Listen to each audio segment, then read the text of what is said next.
आज आपको लेकर आया हूँ एक ऐसी जगह, एक ऐसे संग्रहालय में जहाँ पर देखने के लिए तो बहुत सारी चीज़ हैं, पर मैं आपको वो दिखाना चाहता हूँ जो शायद आज तक आपने कभी न देखा हो। हाँ, सुना ज़रूर होगा। आज मैं खड़ा हूँ पानीपत शहर के पास पानीपत संग्रहालय में। ये संग्रहालय पानीपत के हुए तीनों युद्धों का गवाह है। जानकारी जो पानीपत के संग्रहालय और यहाँ पर हुए तीनों युद्धों के बारे में दी गई है।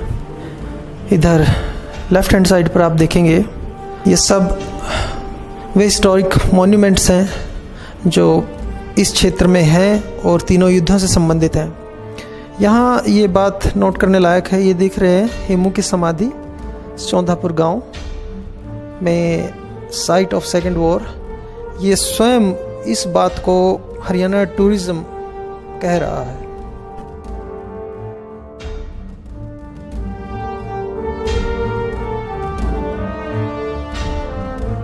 उन शासकों के चित्र जिन्होंने समय समय पर इस क्षेत्र पर जिनका अधिकार रहा, कब्जा रहा, या जिन्होंने इस क्षेत्र पर आक्रमण किया।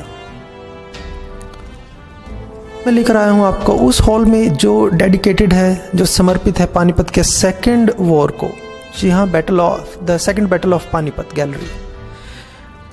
ये देखिए हेमचंद्र आदित्य, जिन्होंने जीते थे लगातार 22 युद्ध। ये उनका कुछ जीवन परिचय।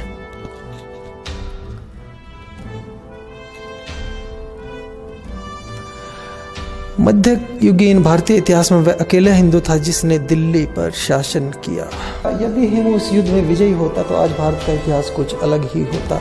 ये हम नहीं कह रहे, हरियाणा टूरिज्म कह रहा है। बहुत ही इंटरेस्टिंग बात यहाँ पर आपको दिखाते हैं। हेमू के पिता को प्राण दंड। हेमू की पराजय के पश्चात उसके 80 वर्षीय संत स्वरूप अर्थात देवता स्वरूप पिता राय पूरन दास को गिरफ्तार कर अकबर के दरबार में एक अमीर मौलाना पीर मोहम्मद खां के समक्ष लाया गया था। इतिहासकार अल बदायनी ने लिखा है कि मोहम्मद खान ने पूरन दास से अपना धर्म परिवर्तन कर इस्लाम स्वीकार करने अथवा मृत्युदंड अपनाने को कहा था, जिस पर 80 वर्षीय संत ने धैर्यपूर्वक उत्तर दिया था कि 80 वर्षों तक मैंने अपने धर्म अनुसार अपने ईश्वर की आराधना की है। जब मैं अपने इस जीवन के संध्या काल में इसे क्यों परिवर्तित करूं, वह भी केवल इस जीवन के भय से, तथा यह समझे बिना कि आपकी आराधना में यह किस प्रकार बाधक है। पीर मोहम्मद ने ऐसे विवेकपूर्ण उत्तर की ओर ध्यान न देकर हेमू के पुण्यात्मा पिता को प्राण दंड दे दिया था। Execution of Hemu's father. Mohammad Bairam Khan ये वही था जिसने जो अकबर का गार्डियन था। ये देखिए, ये जो कलाकृति है ये आपको नॉर्मली किसी भी संग्रहालय में इस समय नहीं मिलेगी। ये देखिए यहाँ पर नरमुंड की मीनार। दूसरे पानीपत के युद्ध में जब हेमचंद्र विक्रमादित्य की सेना हार गई तो उनके सैनिकों को, बचे हुए सैनिकों को और मारे गए सैनिकों को पकड़कर उनके गले काटे गए, उनकी गर्दनें काटी गई और उनकी मीनार बनाई गई। तो सभी हेमचंद्र विक्रमादित्य के सैनिकों की मीनारें बनाई गई मुगलों द्वारा, अकबर और उसकी सेना के द्वारा।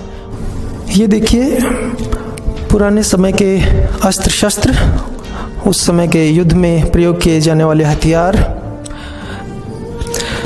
ये प्राचीन समय के युद्ध में प्रयोग किए जाने वाले आर्म्स एंड आर्मर, शस्त्र एवं कवच।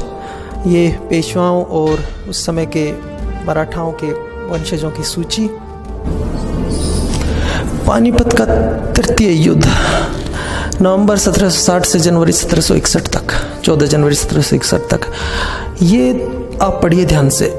आक्रमणी मराठा। पानीपत में मराठा देश की अस्मिता की रक्षा के लिए लड़े थे। उन्होंने अफगानों की संगठित सेना का आत्मविश्वास और बहादुरी से सामना किया। महाराष्ट्र में ऐसा कोई भी घर नहीं था जिसने पानीपत की इस लड़ाई में अपने घर का कम से कम एक सदस्य न खोया हो। उनकी प्रशंसा में इतिहासकार इनवास पेल ने अपने विचार निम्नलिखित रूप में व्यक्त किए हैं। यद्यपि पानीपत का युद्ध मराठाओं के लिए अस्मिता और सम्मान का प्रश्न था, फिर भी वे भारत तथा भारतवासियों के लिए लड़ रहे थे। उस समय दिल्ली, अवध और दक्षिण में के रहकर मुसलमान नवाब अलग तमाशा देखते हुए षड्यंत्र मात्र करते रहे। ये अहमद शाह अब्दाली जिसने भारत पर आक्रमण किया था 7 या 9 बार, उसके बारे में डिटेल। ये एक देखिए अफगान सैनिक का पोर्ट्रेट दिखाया गया है यहाँ पर कि वेपन्स, अस्त्र शस्त्र पानीपत के तीसरे युद्ध में प्रयोग हुए और उस समय के हैं।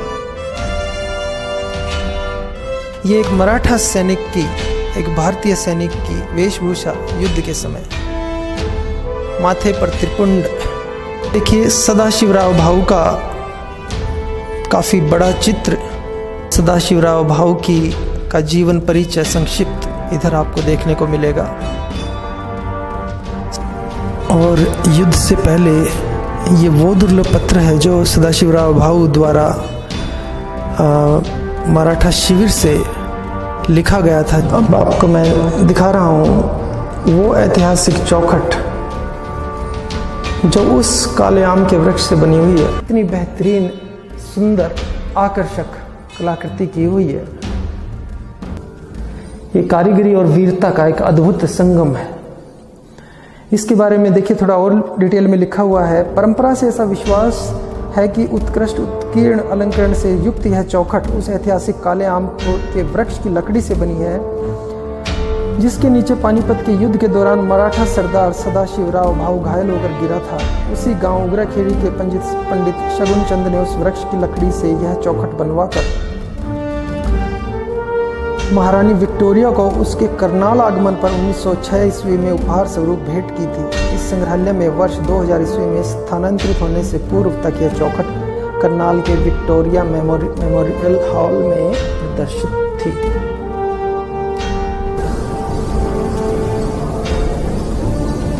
देखिए इसमें कमल के फूलों की कार्विंग की हुई है। ऐसा दुर्लभ दृश्य कभी कभार ही देखने को मिलता है।